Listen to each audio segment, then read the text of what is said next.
ओम गंग गणपते नमः। आप सभी का आपके अपने चैनल पर बहुत बहुत स्वागत है। आज इस वीडियो में हम सकट चौथ की व्रत कथा सुनेंगे।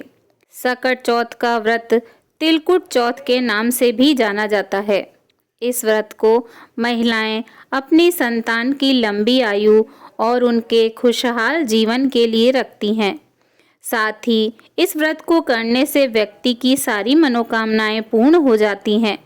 इस दिन भगवान श्री गणेश जी की पूजा की जाती है। पूजा के समय सकट चौथ व्रत कथा पढ़ना या सुनना चाहिए। बिना व्रत कथा सुने व्रत पूर्ण नहीं माना जाता है। आइए सुनते हैं सकट चौथ व्रत कथा। एक देवरानी जेठानी रहती थी। देवरानी गरीब थी और जेठानी अमीर थी। देवरानी हमेशा गणेश जी का पूजन और व्रत करती थी। देवरानी का पति जंगल से लकड़ी काटकर बेचता था। देवरानी घर का खर्च चलाने के लिए जेठानी के घर काम करती थी और शाम को बचा हुआ खाना लेकर जाती थी। माघ महीने में गणेश जी का व्रत सकट चौथ देवरानी ने रखा। उसके पास पैसे नहीं थे, इसीलिए उसने तिल व गुड़ लाकर तिलकुटा बनाया। पूजा करके तिल चौथ की कथा सुनी और जेठानी के यहाँ काम करने चली गई। सोचा शाम को चंद्र को अर्घ देकर जेठानी के यहाँ से लाया खाना और तिलकुटा खाएगी। शाम को उसने जेठानी के घर खाना बनाया। जेठानी का व्रत होने के कारण सभी ने खाना खाने से मना कर दिया। अब देवरानी ने जेठानी से बोला, आप मुझे खाना दे दो जिससे मैं घर जाऊं। इस पर जेठानी ने कहा, आज तो किसी ने भी अभी तक खाना नहीं खाया, तुम्हें कैसे दे दूं? तुम सवेरे ही बचा हुआ खाना ले जाना। देवरानी उदास मन से घर चली आई। देवरानी के घर पर पति बच्चे सब आस लगाए बैठे थे कि आज तो त्योहार है, इसीलिए कुछ पकवान आदि खाने को मिलेगा। लेकिन जब बच्चों को पता चला कि आज तो रोटी भी नहीं मिलेगी तो बच्चे रोने लगे।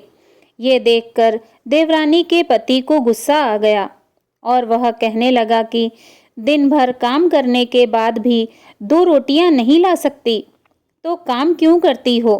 पति ने गुस्से में आकर पत्नी को कपड़े के धोने से पीटा। धोवना हाथ से छूट गया तो पाटे से मारा। वो बेचारी गणेश जी को याद करती हुई रोते हुए पानी पीकर सो गई। उस दिन सकट माता देवरानी के सपने में आई और कहने लगी, धोवना मारी, पाटे मारी सो रही है या जाग रही है? वह बोली, कुछ सो रही हूँ, कुछ जाग रही हूँ। सकट माता बोली, मुझे भूख लगी है, खाने के लिए कुछ दे दे। देवरानी बोली, क्या दूँ? मेरे घर में तो अन्न का एक दाना भी नहीं है। जेठानी बचा हुआ खाना दे देती थी, आज वो भी नहीं मिला। देवरानी ने कहा, पूजा का बचा हुआ तिलकुटा छीके में पड़ा है, वही खा लो। सकट माता ने तिलकुटा खाया। उसके बाद कहने लगी, धोवना मारी, पाटे मारी, निपटाई लगी है, कहाँ निमटे? उसने कहा, यह खाली झोपड़ी है, आप कहीं भी जाकर निमट सकती हो, जहाँ आपकी इच्छा हो वहाँ निमट लो। फिर सकट माता बोली, अब कहाँ पोंछूं? तब देवरानी को बहुत गुस्सा आया। कहने लगी, कब से परेशान किया जा रहा है? सो बोली, मेरे सिर पर पोंछो, और कहाँ? देवरानी जब सुबह उठी तो यह देखकर हैरान रह गई कि पूरा घर हीरे और मोतियों से जगमगा उठा है। सिर पर जहाँ सकट माता ने पोंछनी करी थी वहाँ हीरे का टीका और बिंदी जगमगा रहे हैं। वह गणेश जी को बहुत धन्यवाद करती है और कहती है, गणेश जी आपकी जय हो, आपने मेरे सारे कष्ट हर लिए। इसके बाद देवरानी जेठानी के यहाँ काम करने नहीं गई।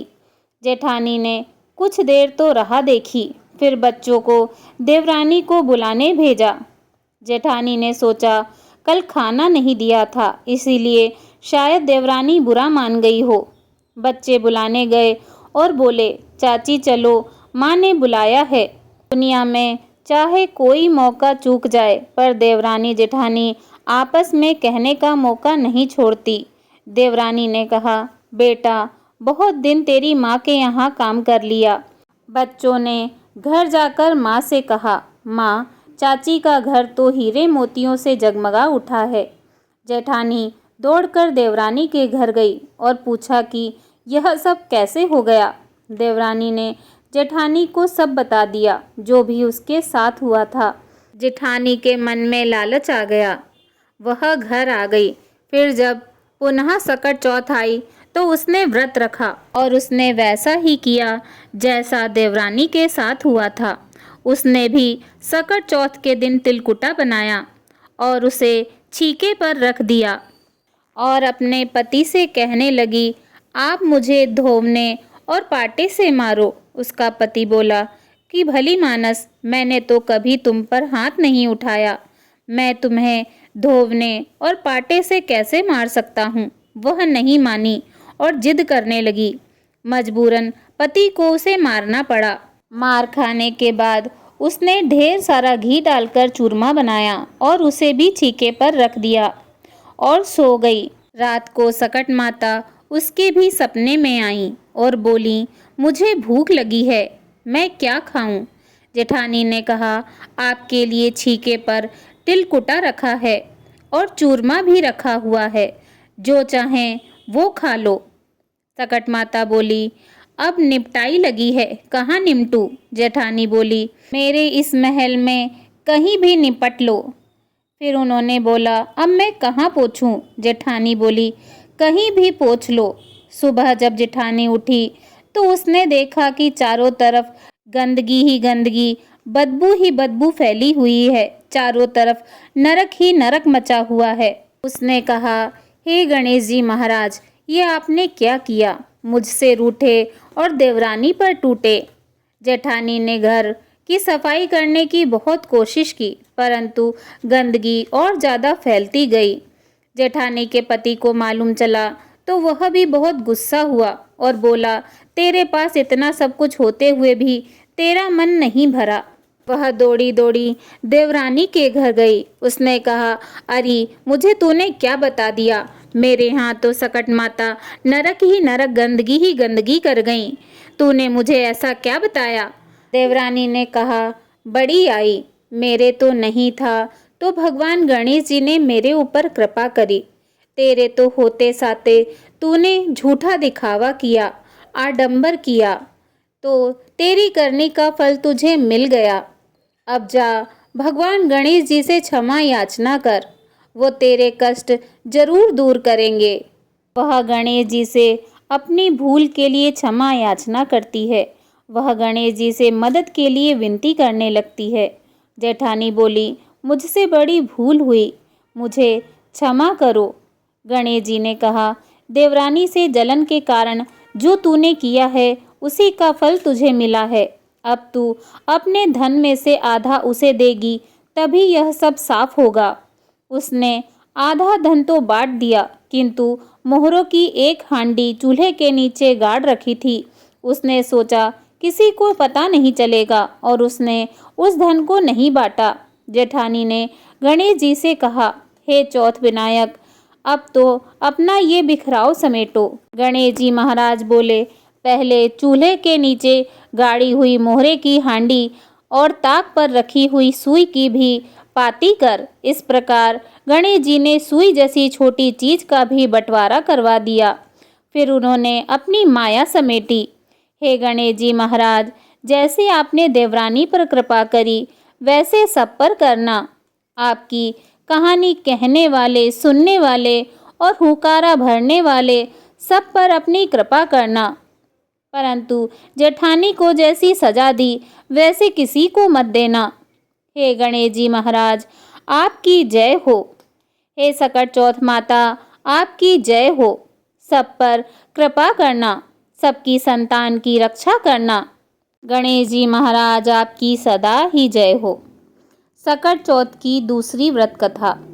एक साहूकार और एक साहूकारनी थे। वह धर्म पुण्य को नहीं मानते थे, इसके कारण उनके कोई बच्चा नहीं था। एक दिन साहूकारनी पड़ोसी के घर गई। उस दिन सकट चौथ था। वह पड़ोसन सकट चौथ की पूजा करके कहानी सुन रही थी। साहूकारनी ने पड़ोसन से पूछा, तुम क्या कर रही हो? तब पड़ोसन बोली कि आज चौथ का व्रत है, इसीलिए कहानी सुन रही हूँ। तब साहूकारनी बोली, चौथ के व्रत करने से क्या होता है? तब पड़ोसन बोली, इसे करने से अन्न, धन, सुहाग, पुत्र सब मिलता है। तब साहूकारनी ने कहा, यदि मेरा गर्भ रह जाए तो मैं 1.25 सेर तिलकुट करूंगी और चौथ का व्रत करूंगी। श्री गणेश भगवान की कृपा से साहूकारनी के गर्भ रह गया तो वह बोली कि मेरे लड़का हो जाए तो मैं 2.5 सेर तिलकुट करूंगी। कुछ दिन बाद उसके लड़का हो गया तो वह बोली कि हे चौथ भगवान, मेरे बेटे का विवाह हो जाए तो 5.25 सेर तिलकुट करूंगी। कुछ वर्षों बाद उसके बेटे का विवाह तय हो गया और उसका बेटा विवाह करने चला, लेकिन उस साहूकारनी ने तिलकुट नहीं किया। इस कारण से चौथ देवता क्रोधित हो गए और उन्होंने फेरों से उसके बेटे को उठाकर पीपल के पेड़ पर बिठा दिया। सभी वर को खोजने लगे पर वो नहीं मिला। हताश होकर सारे लोग अपने अपने घर को लौट गए। इधर जिस लड़की से साहूकारनी के लड़के का विवाह होने वाला था, वह अपनी सहेलियों के साथ गणगौर पूजन के लिए जंगल में दूब लेने गई। तभी रास्ते में पीपल के पेड़ से आवाज आई, ओ मेरी अर्धब्याही। यह बात सुनकर जब लड़की घर आई, उसके बाद वह धीरे धीरे सूखकर काटा होने लगी। एक दिन लड़की की माँ ने कहा, मैं तुझे अच्छा खिलाती हूँ, अच्छा पहनाती हूँ, फिर भी तू सूखती जा रही है, ऐसा क्यों? तब लड़की अपनी माँ से बोली कि वह जब भी दूब लेने जंगल जाती है तो पीपल के पेड़ से एक आदमी बोलता है कि ओ मेरी अर्धब्याही। उसने मेहंदी लगा रखी है और सेहरा भी बांध रखा है। तब उसकी माँ ने पीपल के पेड़ के पास जाकर देखा, यह तो उसका जमाई ही था। तब उसकी माँ ने जमाई से कहा, यहाँ क्यों बैठे हो? मेरी बेटी तो अर्धब्याही कर दी, और अब क्या लोगे? साहूकारनी का बेटा बोला, मेरी माँ ने चौथ का तिलकुटा बोला था लेकिन नहीं किया, इसीलिए चौथ माता ने नाराज होकर मुझे यहाँ बैठा दिया। यह सुनकर उस लड़की की माँ साहूकारनी के घर गई और उसने पूछा कि तुमने सकट चौथ का कुछ बोला है क्या? तब साहूकारनी बोली, तिलकुट बोला था। उसके बाद साहूकारनी बोली, मेरा बेटा घर आ जाए तो 2.5 मन का तिलकुट करूंगी। इससे श्री गणेश भगवान जी प्रसन्न हो गए और उसके बेटे को फेरों में लाकर बैठा दिया। बेटे का विवाह धूमधाम से हो गया। जब साहूकारनी का बेटा एवं बहू घर आए, तब साहूकारनी ने 2.5 मन तिलकुट किया और बोली, हे चौथ देवता, आपके आशीर्वाद से मेरे बेटा बहू घर आए हैं, जिससे मैं हमेशा तिलकुट करके व्रत करूंगी। इसके बाद सारे नगर वासियों ने तिलकुट के साथ सकट व्रत करना आरंभ कर दिया। हे सकट चौथ, जिस तरह साहूकारनी को बेटे बहू से मिलवाया, वैसे ही हम सबको मिलवाना। इस कथा को कहने सुनने वालों का भला करना। बोलो सकट चौथ माता की जय, भगवान गणेश जी की जय।